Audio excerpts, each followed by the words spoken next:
What's up, fish tank people? Dustin's Fish Tanks bringing it to you on a Sunday, baby. How's everybody doing? I hope you're doing well. In today's video, we're gonna talk about not one, but two types of algae-eating fish.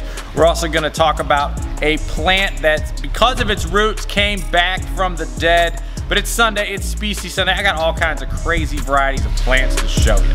All right, first things first, man, we're gonna talk about algae.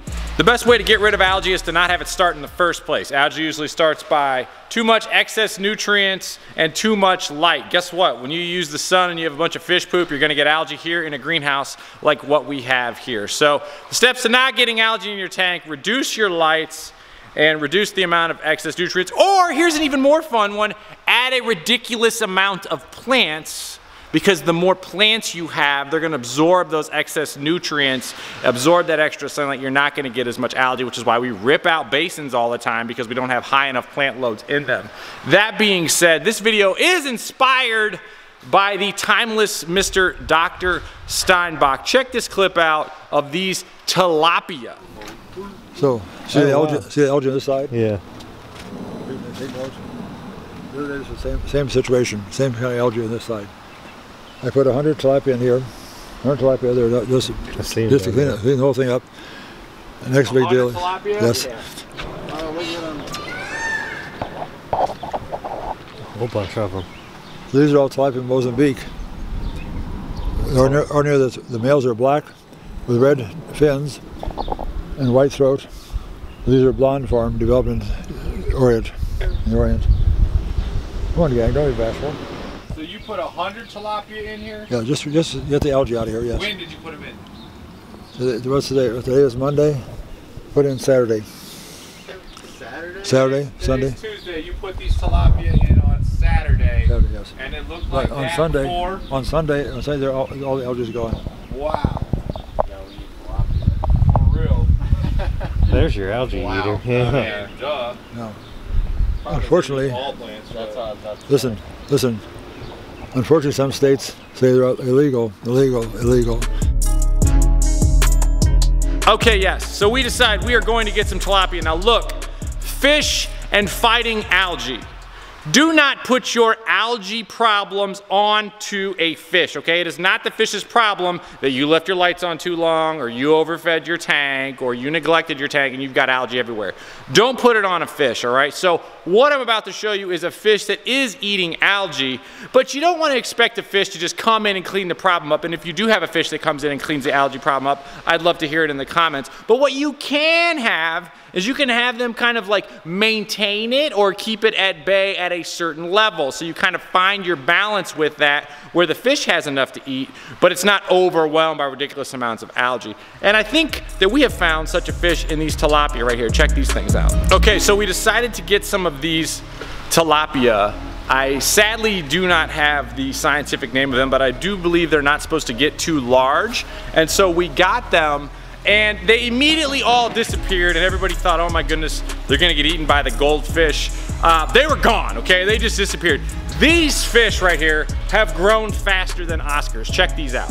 So these tilapia right here came in maybe a centimeter, and they have grown so much, and they have eaten all kinds of filamentous algae off of the glass. And if you'll notice, they're like just growing like crazy, and they're just fat. Like, you can see that they are just eating all the time. You can look at their bellies. Their bellies are full. These fish are pounding algae. The instructions that came with the fish said they like a higher pH and they like warmer water. I've got slightly above a pH of 7 water here, and I've also got warm water. Warm water increases their metabolism. These guys are warm. These guys are hungry. So they are eating algae like crazy. Love the tilapia. I do not know how big these actually are gonna end up getting on us, and I don't recommend them at this time, going with some other fish. But if you are keeping tilapia or know someone who is, I'd love to hear your comments in the comment section on it. The other fish are goldfish. And oh, by the way, we have some babies. So I wanna show this. This is through a 50% shade cloth, and then this right here is the bulbitis, what's left of it, tank. And these goldfish can't chew through the hardy bulbitis, and they have pecked around, and they have kept the Bolbitis relatively clean. You'll notice there is a little bit of algae on the glaciers because for a couple of days we did not have the shade cloth on, but once we put the shade cloth on, we got it under control. So these goldfish are rolling, but I'm telling you folks, why do you play the game? It's all about the baby goldfish. Check these things out. So this is the Anubias recovery basin. And there, oh, there's a couple, but I got a couple orange ones that'll show up better. And look, like goldfish, whatever, but these guys, just to look down and see something new. Let's see if I can get these here. There's gonna be a couple of them that spurt out from underneath here. Oh, there they are. What's up, dudes? What's up, brother? Little tiny feeder goldfish, who knows? But we're gonna see how they turn out. So, love those guys. So here are the baby goldfish, and I think this is the mom or dad. And one of the things I learned with goldfish when I had them in my backyard was that the black ones, like, don't discount the coloration on the black one because they might totally change. It might stay all black, but they might totally change.